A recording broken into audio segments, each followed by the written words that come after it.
오르난의 타작마당이라는 타작마당 이야기라는 제목으로 함께 말씀을 나누도록 하겠습니다. 오늘 함께 읽은 본문은 우리가 평일 새벽마다 진행하고 있는 매일 성경의 토요일 본문, 내일 본문입니다. 매일 성경 잘 하고 계십니까? 잘 따라가고 계시죠? 예. 금요일과 토요일 본문은 역대상 21장의 말씀을 이야기합니다. 이 역대상 21장에는 다윗의 인구조사와 그로 인한 하나님의 징계 그리고 하나님의 응답이 기록되어 있습니다. 전반부가 금요일 본문이고 후반부가 토요일 본문이라고 할 수 있습니다. 오늘 이 시간에는 좀 오랜만에 성경 공부를 한다라는 좀 그러한 마음으로 그리고 그러한 느낌으로 역대상 21장의 말씀을 자세히 들여다보면서 내용이 담고 있는 그런 의미들을 살펴보고 이를 종합하여 오늘날 우리는 무엇을 생각해 볼 수 있을지 함께 나눠보도록 하겠습니다. 역대상 21장은 다윗의 인구조사에 대한 내용을 기록을 합니다. 전반적인 이야기는 이렇습니다. 하나님께서는 다윗이 이스라엘을 계수한 것, 인구조사를 실시하는 것에 있어서 진노하셨습니다. 인구조사 자체에 문제가 있었다라고 하기보다는 자신의 업적에 대한 자랑, 즉 교만한 마음 때문에 하나님께 영광을 돌리지 않는 이러한 마음 때문에 하나님께서 진노하신 것입니다.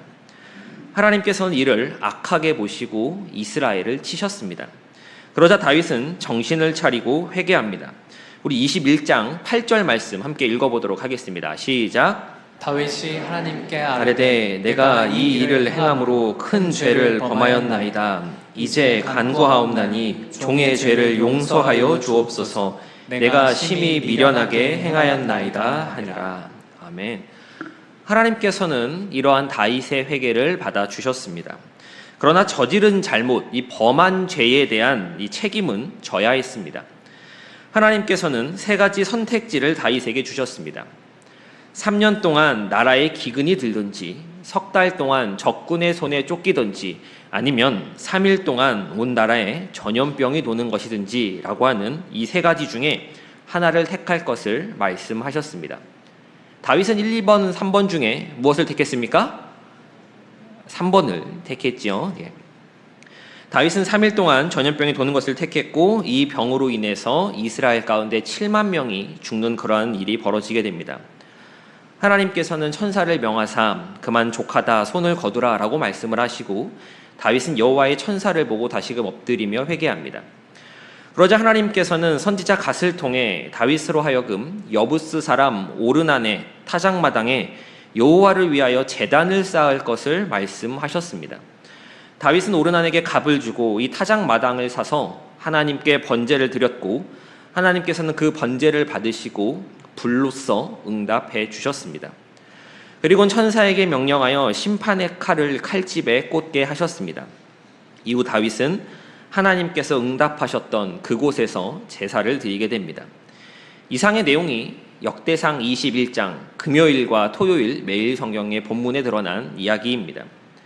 다윗의 범죄와 회개 그리고 하나님의 응답으로 구성되어 있는 그런 이야기라고 할 수 있는데 이제 본격적으로 말씀을 좀 더 주목하여 보면서 오늘 본문에 대한 이 내용들을 구체적으로 좀 살펴보도록 하겠습니다. 말씀드렸다시피 오늘은 좀 성경 공부하는 느낌으로 함께 하는 그러한 시간이니까 또 큰 소리로 함께 읽어주시고 또 반응해 주시면 좋겠습니다. 먼저 18절 말씀부터 함께 읽어보도록 하겠습니다. 우리 18절 말씀 함께 읽겠습니다. 시작. 여호와의 천사가 갓에게 명령하여 다윗에게 이르시기를 다윗은 올라가서 여부스 사람 오르난의 타작마당에서 여호와를 위하여 제단을 쌓으라 하신지라. 다윗은 갓 선지자를 통해서 이러한 지시를 듣습니다. 여기서 우리가 놓치지 말아야 하는 것, 이 말씀을 보면서 특히 주목해야 되는 것은 무엇이냐면 이러한 지시를 받았다라고 하는 것 그 자체가 다윗이 회개함으로써 이미 하나님의 진노로부터 벗어났다라고 하는 것을 의미한다라는 것입니다. 즉 다시 말해서 다윗이 제사를 드렸기 때문에 하나님께 용서를 받은 것이 아닙니다.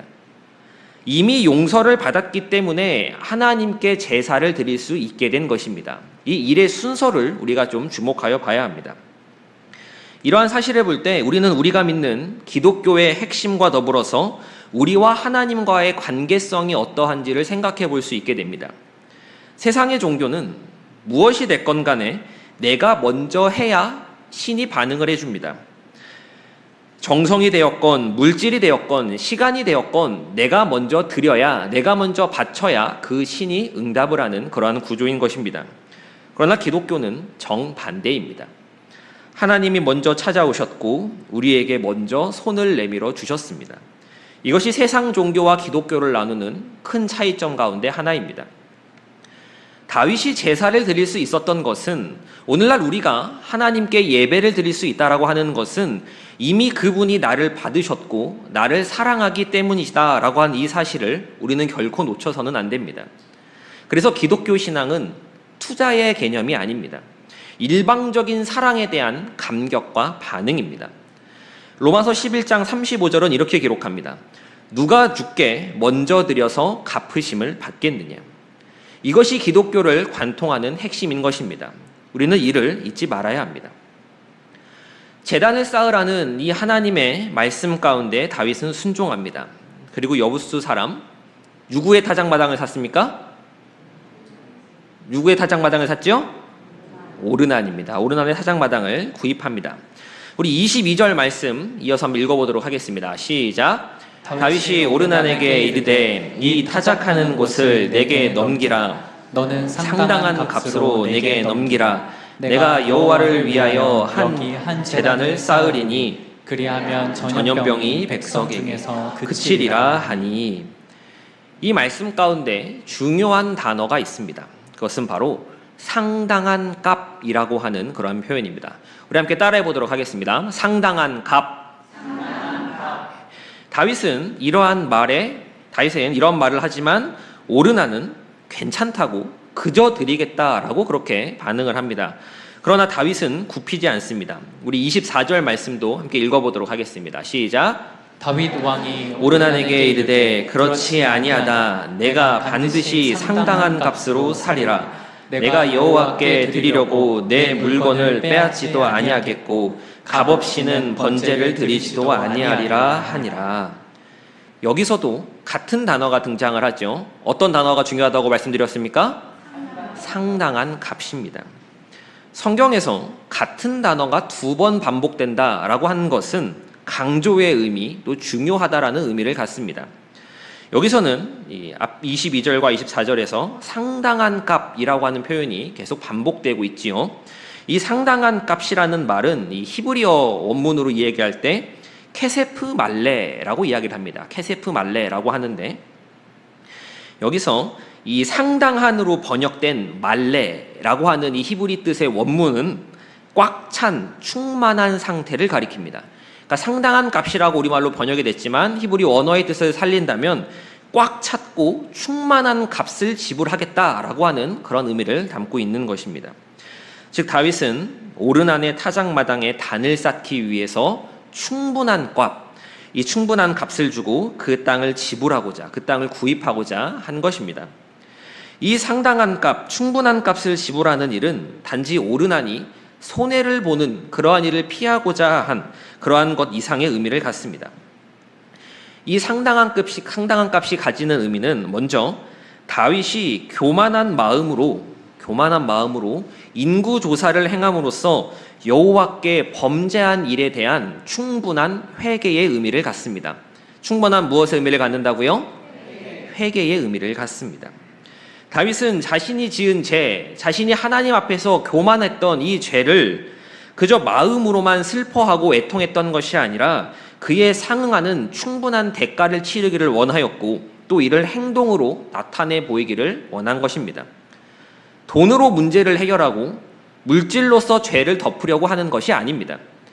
회개의 의미와 함께 하나님께 온전한 제사, 충만한 제사를 드리기를 바라는 다윗의 정성이 반영된 물질적 헌신으로서 이 구분을 읽어내야 합니다. 이 내용을 볼 때 나는 주머니가 회개하지 않은 사람의 회개는 신용하지 않는다라고 말한 요한 웨슬리의 말을 떠올려 볼 수 있게 됩니다. 다윗의 회개는 진심이었고 이 진심은 케세프 말레, 상당한 값으로서 나타났습니다. 마음만 담으면 되지, 굳이 그렇게까지 해야 되나? 하나님께 용서를 구했으면 됐지 내가 그렇게 피해자에까지 찾아가 줘야 되나? 라고 하는 것은 마음속 깊은 곳에 자리 잡고 있는 우리의 죄된 본성, 우상의 속상임을 기억하며 온전한 회개에 대한 이 성경적 가르침을 우리는 받아들여야 할 것입니다. 그리고 또 하나 이 상당한 값에 담긴 의미는 성전 부지를 예비함에 있어 충분한 준비라고 말할 수 있습니다. 충분한 무엇이라고요? 준비입니다. 다윗은 오르난에게 타작마당을 구입할 당시에 솔로몬 성전을 세우기 위해 구입하려고 하는 이 부지를 구입하려는 의도를 실제로 가지고 있었는가라고 하는 것에 대해서는 우리가 정확히 알 수 없지만 이 케세프 말레라고 하는 이 표현을 통해 사무엘서 저자가 이미 기록한 이스라엘 역사를 다시 기록하고 있는 역대기 저자가 사무엘서 저자의 관점에서 한 걸음 더 나아가고 있다라고 하는 것을 우리는 생각해 볼 수 있게 됩니다. 즉 그렇게 충분한 값, 상당한 값을 지불하고 번제를 올려드린 땅 위에 하나님의 임재의 상징적 처소인 성전이 세워지게 된다라고 하는 그러한 목적을 역대기 저자는 그려내고 있다, 또 보여주고 있다라고 하는 것입니다. 다윗으로 하여금 오르난의 타작마당을 구입하게 하신 것도 먼 미래를 내다보시는 하나님의 섭리 가운데 있다라고 그렇게 해석할 수 있는 것입니다. 정리하자면 이 역대기 저자는 상당한 값이라고 말하는 이 표현 케세프 말레를 통해 충분한 회개와 충분한 준비를 이루어가고 있다라는 것을 효과적으로 전달하고 있다라고 하는 것을 이야기할 수 있겠습니다. 그럼 궁금함이 생깁니다. 다윗이 대체 얼마를 주고 샀길래 성경에서는 충만한 값, 상당한 값이라고 이렇게 반복하며 이야기하는 것인가? 라고 하는 그러한 궁금함이 들게 되는 것이죠. 저만 궁금한가요? 성경은 다윗이 이 상당한 값을 얼마를 치렀는지에 대해서 정확하게 알려줍니다. 우리 25절 말씀 함께 읽어보도록 하겠습니다. 시작. 그리하여 다윗은 그 턱값으로 금 600세겔을 달아 오르난에게 주고. 역대기 말씀에는 이 턱값으로 금 얼마를 주었습니까? 600세겔을 달아주었다라고 합니다. 그런데 사무엘하, 같은 말씀이 병행하고 있는 사무엘하 24장을 보면 금 600세겔이 아니라 다른 값이 나옵니다. 우리 사무엘하 24장 24절의 말씀도 함께 읽어보도록 하겠습니다. 시작. 왕이 아라우나에게 이르되 그렇지 아니하다. 내가 값을 주고 내게서 살이라. 값없이는 내 하나님 여호와께 번제를 드리지 아니하리라 하고 다윗이 은 50세겔로 타작마당과 소를 사고. 여기는 얼마를 주고 구입했다라고 합니까? 은 50입니다. 우리가 정확하게 세겔이 얼마의 가치를 가지는지 모른다고 하여도 여기는 금 600이고 이쪽은 은 50입니다. 그럼 뭐가 맞는 것일까요? 뭐가 맞는 것일까요? 성경이 다른 내용을 기록하고 있는 것일까요? 아닙니다. 둘 다 맞습니다. 사무엘하에 나오는 은 50세겔은 제사를 드리기 위한 제물의 구입 비용, 그리고 타작마당에 대한 구입 비용입니다. 그래서 은 50세겔인 것이고, 역대상에 나오는 금 600세겔은 그 타작마당이 있던 모리아산 전체의 구입 비용을 이야기하는 겁니다. 그러니까 사무엘하 말씀에서는 그것만 이야기하는 것이고, 역대기에서는 충만한 값을 다 이야기하는 것이지요. 그런데 오늘날에는 우리가 이제 화폐 가치를 이야기할 때 금, 은, 세겔로 이야기하지 않지 않습니까? 그러면 대체 금 600세겔은 얼마나 되는 값인가? 라고 해서 좀 이 내용을 찾아봤습니다. 이 한국 사람의 가지는 특징 중에 하나가 꼭 누가 뭘 샀다 그러면 얼마에 샀는지를 궁금해하지 않습니까? 얼마에 주고 샀는지.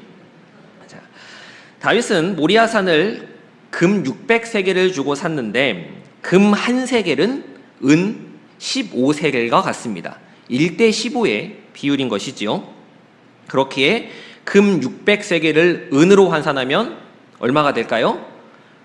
9,000세겔이 됩니다. 9,000세겔이네요. 그러면 은 한 세겔은 어느 정도의 가치를 지니고 있었는가라고 한다면 당시 노동자가 4일 동안 1, 2, 3, 4, 4일 동안 일한 품삯에 해당하는 금액이 은 한 세겔이었습니다. 그러니까 4일치 품삯이 은 한 세겔이었던 것이죠. 그런데 지금 금 600세겔은 은으로 몇 세겔이었습니까? 9,000세겔이었지요. 그러면 4구 36이죠. 예, 36 해서 36,000일만큼의 임금이라고 하는 결론이 나옵니다. 계산하기 쉽게 우리가 하루 일해서 버는 돈을 10만 원이라고 이야기를 할 때 은 1세겔은 40만 원이 되고 은 9,000세겔은 36억이 됩니다. 다윗은 36억을 주고 그 모리아산 땅 전체를 구입을 한 겁니다. 하나님께 제단을 쌓기 위해 그 목적 하나로 그러한 상당한 값을 주고 그 주빈을 구매를 한 것입니다. 역대기 기자가 이 금액, 다윗이 모리아산 전체를 산 이 금액을 정확하게 이야기하고 있는 까닭은 좀 전에 말씀드린 것과 같이 다윗이 충분한 회개를 했다라고 하는 것과 더불어서 앞으로 세워질 솔로몬 성전, 이 성전 부지를 준비함에 있어 충만한 준비를 했다라고 하는 것을 드러낸다라고 할 수 있겠습니다. 이렇게 구입한 다윗은 무엇을 했습니까? 26절의 말씀도 함께 읽어보도록 하겠습니다. 시작. 다윗이 거기서 여호와를 위하여 제단을 쌓고 번제와 화목제를 드려 여호와께 아뢰었더니 여호와께서 하늘에서부터 번제단 위에 불을 내려 응답하시고 제단을 쌓고 하나님께 아뢰었습니다. 우리가 가진 이 한글 성경으로 볼 때는 이제 아뢰다라고 말하니까 뭔가 점잖게 조근조근 이야기하는 그러한 뉘앙스를 주는데 히브리어 원문을 좀 보면 이 아뢰다라고 하는 표현은 부르짖다라고 하는 의미를 갖습니다. 제단을 쌓고 그냥 잠잠히 조용하게 하나님께 기도하는 것이 아니라 목청을 다해서 온 마음을 다해서 애통하는 마음으로 하나님께 부르짖었고 다윗이 기도했다라는 것입니다. 그러자 하늘에서는 불이 내려왔습니다. 하나님의 불이 인간이 드린 제물을 태우는 경우는 성경에서도 손에 꼽습니다. 대표적으로 3번이 있었는데 첫째로 레위기 9장 24절에서 하나님께서 모세와 아론의 제사장 위임식을 행한 이후에 그들이 드린 번제물과 제물을 태우셨고, 둘째로 열왕기상 18장에서 엘리야의 기도 이후에 그가 준비한 모든 제물들과 나무와 돌들과 흙까지 태우셨고, 마지막 셋째로 역대하 7장 1절에서 성전 봉헌식이 마쳐졌을 때 솔로몬의 기도가 끝나자마자 하나님께서는 그 번제물과 제물들을 태우셨습니다. 위의 3가지 경우는 모두 공통점이 존재하는데 하나님의 불이 내려왔다라고 하는 것은 모두 하나님의 영광이 임했다라고 하는 것입니다. 무엇이 임했다고요? 하나님의 영광이 임했다라는 것을 드러냅니다. 하나님께서는 다윗의 회개를 보시고 하나님의 영광을 보이시며 응답하셨습니다. 그리고 그 응답으로 이스라엘에게 내려진 이 재앙은 완전히 거두어지게 됩니다. 역대기 기자는 인구조사 사건을 마무리하며 기존의 번제단은 기브온 산당에 있었고 그곳에서 다윗이 제사를 드렸다라는 것을 이야기하지만 이 사건 이후에 하나님의 여호와의 천사의 칼을 두려워하여 그 앞에 가서 하나님께 묻지 못하였다. 즉 기브온 산당에 가서 제사를 드리지 않았다라는 이 말로 마무리를 합니다. 이는 그 오르난의 타작마당에 성전이 세워지고 이스라엘을 예배의 중심지가 된다라는 것을 이 역대기 기자는 간접적으로 소개하는 것으로 우리는 이렇게 이해할 수 있습니다. 이러한 오르난의 타작마당 이야기는 다윗의 인구조사 사건으로 인해 말미암은 다윗의 이런 회개와 또 다윗의 그러한 모습, 또 장래의 성전 부지로서 이스라엘의 중앙 성소가 되는 그러한 일련의 이야기들을 담아내고 있습니다. 그러면 오늘날에 이 성경을 읽어가는 우리, 이 말씀을 대하는 우리는 이 속에서 무엇을 찾아내고 무엇을 적용하며 또 무엇을 생각해보고 나눌 수 있을지 이것을 또 보고 마치도록 하겠습니다. 이제 적용의 부분이라고 할 수 있겠는데 저는 이 이야기를 종합하면서 오르난의 타작마당 이야기를 종합하면서 3가지를 좀 함께 나누었으면 좋겠습니다. 그것은 하나님의 마음과 하나님의 방법 그리고 하나님의 뜻입니다. 오르난의 타작마당 이야기를 통해 우리는 먼저 하나님의 마음을 생각해 볼 수 있게 됩니다. 무엇을 생각할 수 있다고요? 하나님의 마음입니다. 역대상 21장과 같은 내용을 담고 있는 사무엘하 24장 1절의 말씀을 보면 다윗이 인구조사를 하게 된 이유에 대해서 이렇게 기록을 합니다. 우리 함께 읽어보도록 하겠습니다. 시작. 여호와께서 다시 이스라엘을 향하여 진노하사 그들을 치시려고 다윗을 격동시키사 가서 이스라엘과 유다의 인구를 조사하라 하신지라. 모든 전후 사정이 기록된 것이 아니기에 정확히 무슨 일이 이스라엘 가운데 일어났는지는 우리가 알 수 없지만 확실한 것은 이스라엘이 하나님께 범죄하였다라고 하는 사실입니다. 그래서 하나님께서는 진노하셨고 이 이스라엘의 범죄를 징계하시기 위해 사단의 행위를 제지하지 않으시고 다윗을 불의의 병기로 사용하셨습니다. 그리고 이스라엘 가운데 하나님의 진노, 하나님의 심판이 임하게 됩니다. 전염병이 돌아서 몇 명이 죽었습니까? 7만 명이 죽었습니다. 하나님께서는 이 상황을 보고 어떻게 여기셨을까요? 역대상 21장 15절 말씀 함께 읽어보도록 하겠습니다. 시작. 하나님이 예루살렘을 멸하러 천사를 보내셨더니 천사가 멸하려 할 때에 여호와께서 보시고 이 재앙 내림을 뉘우치사 멸하는 천사에게 이르시되 족하다 이제는 내 손을 거두라 하시니. 7만 명이 죽었다라는 이 사실을 지극히 인간적인 관점으로 볼 때는 아니 뭔 그렇게 사람을 많이 죽이셨대라고 하는 그러한 느낌으로 먹을 수 있지만 성경을 통해서 하나님의 시선으로 하나님의 관점으로 이해하면 이 이야기는 조금 다르게 보입니다. 하나님께서는 재앙 내림을 뉘우치시고 족하다라고 말씀을 하셨습니다. 여기서 뉘우친다라고 하는 것은 괜히 했다, 재앙 내린 것을 후회했다라고 하는 것의 의미가 아닙니다. 이 부분을 비유하자면 마치 이런 것과 같습니다. 자녀가 잘못을 했습니다. 회초리 10대는 맞아야 하는 그러한 큰 잘못입니다. 그래서 이 아이에게 이제 종아리를 걷어 올리고 10대를 때리기로 하고 5대를 때렸습니다. 5대를 때렸는데 이 아이가 너무 아파하면서 펑펑 웁니다. 아파하는 아이의 마음을 보니까 때리는 내 마음도 편치 않고 내 마음도 같이 아파옵니다. 야단을 치긴 쳐야겠는데 이 10대를 때림으로써 이게 잘못된 것임을 분명히 알게 해줘야겠는데 차마 더 때리지를 못하겠습니다. 그래서 5대로 마무리합니다. 왜 그렇습니까?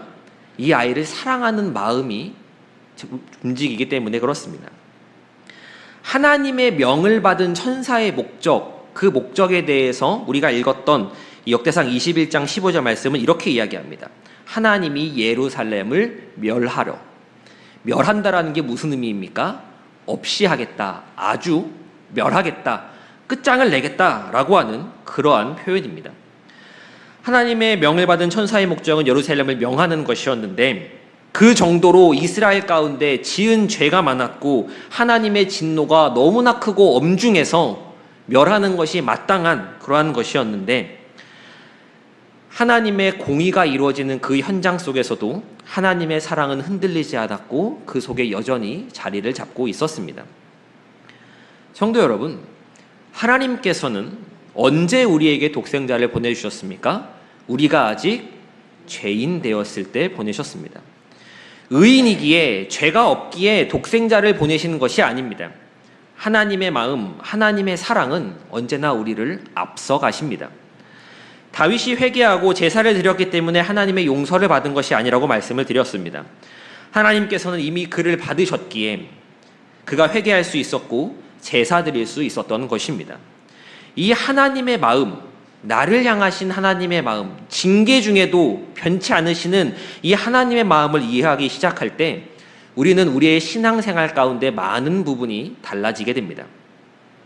내 모습 이대로, 연약한 그대로 받으심을 알고 신앙생활을 하는 것과 내가 잘해야만 나를 사랑하신다라고 생각하고 신앙생활을 하는 것은 그야말로 하늘과 땅 차이기에 그렇습니다. 하나님께서는 죄인된 우리를 사랑하셨습니다. 믿으십니까? 네. 우리를 향하신 하나님의 사랑은 결코 변하지 않으시고 진노 중에도 떠나지 않으십니다. 이것이 복음입니다. 그리고 이 사실이, 이 복음이 우리가 가지고 있는 믿음과 신앙의 가장 기초가 되어야 합니다. 그럴 때 우리는 주님 안에서 참된 자유를 얻을 수 있게 되는 것입니다. 폭삭소가수다라고 하는 드라마가 있었습니다. 보신 분들 많으시죠? 그걸 보면 아버지 양관식이 딸 금명에게 이런 말들을 합니다. 1등 안 해도 되니까 못하겠으면 빠꾸, 수틀리면 빠꾸, 아니다 싶으면 빠꾸, 아빠에게 냅다 뛰어와 라고 하는 이러한 말들을 합니다. 저는 하나님이 우리 한 사람 한 사람을 이렇게 여기신다라고 생각을 합니다. 잘 못해도 괜찮다. 드릴 것이 없어도 괜찮다. 부족하고 넘어지고 연약해도 괜찮다. 나는 그런 것에 관계없이 여전히 너를 사랑한다. 나는 언제나 너를 향해 두 팔을 벌리고 있으니 언제든 돌아오라 라고 그런 하나님의 모습인 것입니다. 이것이 우리를 향한 하나님의 마음입니다. 성도 여러분들께서는 신앙이 깊어지는 것을 무엇이라고 생각을 하십니까? 그것은 하나님 아버지의 마음을 알아가는 것, 그리고 그 마음을 이해하는 것, 그리고 더 나아가 그 마음을 닮아가는 것입니다. 하나님의 마음을 더욱 깊이 경험하시는 저와 서울제일교회 성도님 되시기를 소망합니다. 둘째로 이 이야기를 통해 우리는 하나님의 방법을 보게 됩니다. 하나님의 무엇을 본다고요? 방법을 보게 됩니다. 우리가 첫 번째로 나눈 것이 하나님의 마음, 사랑의 마음이지 않았습니까? 그런데 이를 오해하지 말아야 하는 것, 이를 잘 들어야 하는 것이 무엇이냐면, 하나님이 나를 사랑하시는구나, 내가 실수해도 나를 용납하시는구나 라고 하셨으니, 진노 중에서라도 긍휼히 여기신다라고 하셨으니 그럼 내 마음대로 살아도 되겠구나. 실컷 죄를 지어도 되겠구나. 사랑의 하나님이시니 내가 죄를 마음껏 지어도 언제든지 얼마든지 용서해 주시고 다 봐주시겠구나 라고 그러한 생각을 하지 말아야 한다라고 하는 것입니다. 사랑의 하나님이시고 사랑 그 자체이신 하나님이시지만 이와 더불어 하나님께서는 공의의 하나님이시고 거룩한 하나님, 죄를 용납할 수 없으신 하나님이십니다. 그래서 죄의 값은 반드시 물으신다라고 하는 점을 우리는 잊지 말아야 합니다. 비유하자면 이런 것과 같습니다. 내 자녀가 슈퍼에서 물건을 훔쳤습니다. 그리고 현장에서 잡혀 경찰서에 갔습니다. 경찰서에 연락이 와서 대개 자녀가 물건을 훔치다 잡혔으니 경찰서로 좀 오십시오 라는 이야기를 듣고 경찰서에 가서 그 아이의 얼굴을 보았을 때 어떠한 감정이 올라오시겠습니까? 화가 나시지 않으시겠습니까? 얘를 어떻게 교육을 해야 되나, 얘를 어떻게 좀 해야 되나 라고 하는 그러한 고민과 생각들이 복잡하게 올라올 겁니다. 잘못은 했지만 그렇다고 얘를 호적에서 파낸다거나 더 이상 너는 내 새끼가 아니다라고 쫓아낼 수는 없는 그러한 노릇이니 회초리를 때리고 반성문을 써오는 그런 여러 가지 일련의 방식들을 통해 그 아이를 용서하게 될 것입니다. 그럼 모든 문제가 끝나는 것일까요? 그렇지 않습니다. 내가 이 아이를 부모의 마음으로서 용서해 주는 것은 용서해 주는 것이고 슈퍼에 대한 물건 값은 물어줘야 합니다. 즉 배상을 해줘야 한다라고 하는 것입니다. 하나님께서는 죄인된 우리를 사랑하셨고 품으셨습니다. 연약하고 부족한 우리를 받아주셨습니다. 하지만 그렇다고 해서 우리가 가지고 있던 죄가 일순간에 사라지는 것은 아닙니다. 누군가는 이 죄의 값을 치러야 하고 이 값을 치르는 방법은 거룩하신 하나님의 공의를 만족시키는 방법이어야만 합니다. 즉 하나님의 방법으로서 이루어져야 한다라는 의미입니다. 이스라엘에 하나님의 진노가 임할 때 하나님은 이를 거두어 드리기로 하셨습니다. 그리고 다윗에게 한 가지를 요구하셨습니다. 18절 말씀 함께 읽어보도록 하겠습니다. 시작. 여호와의 천사가 갓에게 명령하여 다윗에게 이르시기를 다윗은 올라가서 여부스 사람 오르난의 타작 마당에서 여호와를 위하여 제단을 쌓으라 하신지라.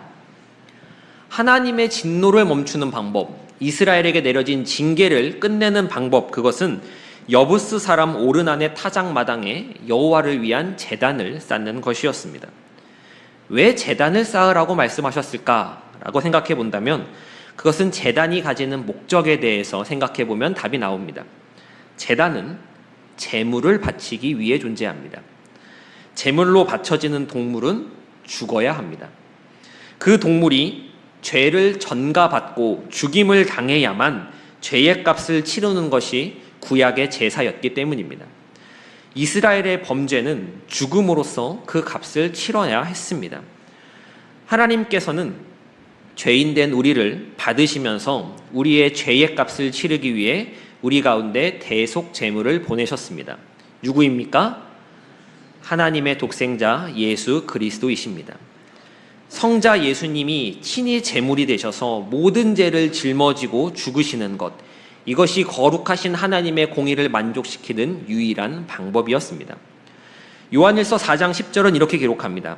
사랑은 여기 있으니 우리가 하나님을 사랑한 것이 아니요 하나님이 우리를 사랑하사 우리 죄를 속하기 위하여 화목 제물로 그 아들을 보내셨습니다. 죄인이 하나님과 화목을 이룰 수 있는 것은 이 하나님의 방법만을 통해서만 가능한 것입니다. 다른 방법, 다른 화목의 길은 없습니다. 그렇기에 우리는 오직 예수만을 이야기하는 것이고 오직 예수만을 붙들어야 하는 것입니다. 나로 말미암지 않고서는 아버지께로 올 자가 없다라는 이 예수님의 말씀을 기억하면서 십자가 단단히 붙드시는 저와 여러분들 되시기를 소망합니다. 마지막 세 번째 적용을 하고 마치도록 하겠습니다. 우리는 오르난의 타작마당의 이야기를 통해 하나님의 뜻을 묵상하게 됩니다. 무엇을 묵상한다고요? 하나님의 뜻입니다. 우리는 하나님의 마음을 알았습니다. 그것은 사랑이셨습니다. 우리와 화목하기 위해, 우리의 죄값을 치르기 위해 하나님께서는 이 땅 가운데 독생자 예수 그리스도를 보내시어 죄를 담당하게 하시는 방법으로서 이루셨습니다. 오직 예수 그리스도를 통해서만, 이 방법을 통해서만 우리는 하나님께 나아갈 수 있게 되었습니다. 그럼 이렇게까지 하시는 하나님의 뜻은 무엇이겠습니까? 이를 하나님의 작정이라고도 말할 수 있겠고 하나님의 목적이라고도 할 수 있겠으며 하나님의 범위라고도 표현할 수 있을 것 같습니다. 하나님의 뜻, 이 안에 이 모든 것을 품고 있는 하나님의 뜻은 제단이 쌓인 곳, 다윗이 구매한 그곳의 위치를 통해 생각해 볼 수 있습니다. 다윗은 제단을 쌓기 위해 누구의 타작마당을 구매했습니까? 오르난의 타작마당을 구입했습니다. 오르난이 어디 사람인지 혹시 기억을 하십니까? 오르난은 여부스 사람입니다. 다시 말해서 이스라엘의 혈통이 아니라는 이야기입니다. 하나님께서는 다윗에게 오르난의 타작마당에 제단을 쌓으라 라고 그렇게 말씀을 하셨습니다. 그리고 다윗은 이에 순종하여 여부스 사람이었던 오르난의 땅을 구입하여 제단을 쌓았고 이곳은 솔로몬 성전의 부지가 되었습니다. 당시 이스라엘 사람들이 가졌던 선민의식, 우리는 하나님께 택함받은 민족이야 라고 하는 이러한 선민의식을 생각할 때 이는 굉장히 파격적인 조치입니다. 그럼 하나님께서는 왜 굳이 이방인의 땅을 성전 부지로 삼게 하신 것이겠습니까? 왜 그곳에서 제단을 쌓으라고 말씀하신 것이겠습니까? 그것은 이스라엘 백성들의 속죄와 구원을 위한 하나님의 성전이 이방인 오르난의 땅에, 오르난의 타작마당에 세워진 것처럼 장차 인류의 속죄와 구원을 위한 하나님의 교회가 이방 온 땅에 세워지게 됨을 예표하는 것입니다. 이스라엘 민족만이 아니라 이방인들까지를 포함하는 이 하나님의 구원은 갑자기 이루어진 것이 아닙니다. 창세 전부터 이미 결정되어 예언되어지고 진행되어져 온 그러한 일입니다. 하나님께서는 구원이 단지 이스라엘 백성에게만 국한된 것이 아니라 온 인류를 대상으로 하는 것임을 성경 곳곳에서 분명히 말씀하고 계십니다. 모세를 통해서도 이스라엘 백성과 언약을 맺으실 때, 언약을 세울 때 혈통적 이스라엘 백성들뿐 아니라 그들 가운데 우거하는 이방인과 객들까지도 그 언약의 대상으로 삼으셨다라고 하는 것이 바로 이러한 것을 반증합니다. 하나님께서 이스라엘을 택하신 것은 그들을 하나님께서 이루시는 구속 사역의 통로로서, 즉 인류를 구원하기 위한 통로로서 삼으신 것입니다. 이것이 바로 하나님의 뜻이었습니다. 우리는 우리 앞에 놓여진 그러한 일들밖에 생각하지 못합니다. 아니, 그것조차도 잘 분별하지 못할 때가 많습니다. 그러나 하나님께서는 인간의 지혜와 생각을 넘어 먼 미래까지 생각하시고 그분의 뜻을 이루어 가시는 것입니다. 오늘날 우리의 모습을 생각할 때, 오늘날 현대교회를 생각할 때 이스라엘과 이방인들처럼 우리의 모습을 나눠본다면 선택받은 사람은 누구고 이방인들은 누구라고 말할 수 있겠습니까? 교회 안에 있는 사람들, 먼저 예수 믿은 사람들, 이러한 사람들을 선택받은 사람이라고 말할 수 있을 겁니다. 그리고 이방인들은 누구라고 할 수 있겠습니까? 교회 밖에 있는 사람들, 아직 믿음을 갖지 않은 사람들이라고 이야기할 수 있을 겁니다. 그런데 하나님의 뜻은 어디까지 펼쳐져 있었습니까? 이방인들에게까지 펼쳐져 있었습니다. 아직 복음을 모르고 예수를 모르며 교회의 문턱을 넘어오지 못한 이들까지, 그러한 이들에게까지 하나님의 뜻은 펼쳐져 있다라고 하는 것입니다. 우리는 성경에 나타난 하나님의 이러한 뜻을 보고 알게 되었기에 전도하는 것이고 선교하는 것이며 복음을 전하는 것입니다. 그러한 이유로 교회는 우리끼리만의 공간, 우리끼리만의 모임이 되어서는 안 됩니다. 교회가 절과 달리 세상과 구분하여 있는 것이 아니라 세상 속에 들어와 세워져 있는 까닭은 하나님의 성전이 오르난의 타작마당에 세워진 것처럼, 이방인의 땅에 세워진 것처럼 우리끼리만 잘 믿고 우리끼리만 즐겁게 지내다 천국 가면 된다라는 것이 아니라 다른 이들도 함께 구원받고 함께 천국으로 나아가기 위한 것입니다. 그래서 교회는, 또 성도는 이 하나님의 뜻을 쫓아 어떠한 모습과 형태로든 복음을 전하는 일에 열심을 내어야 합니다. 아멘이십니까? 6월 29일 주일에 가족 초청 데이가 있습니다. 앞으로 열흘 정도가 남았습니다. 이러한 기회를 통해 우리 자신이 다시금 우리가 가지고 있던 복음을 재확인하며 또 복음을 새롭게 여겨지며 이 복음을 전할 수 있는 귀하고 복된 시간이 되기를 간절히 소망합니다. 우리 곁에 있는 이방인들, 아직 교회의 문턱을 미처 넘어오지 못한 이들에게 하나님의 사랑을 전하고 손을 내밀며 그리스도의 십자가를 전하는 그러한 저와 서울제일교회 모든 성도님 되시기를 간절히 소망합니다.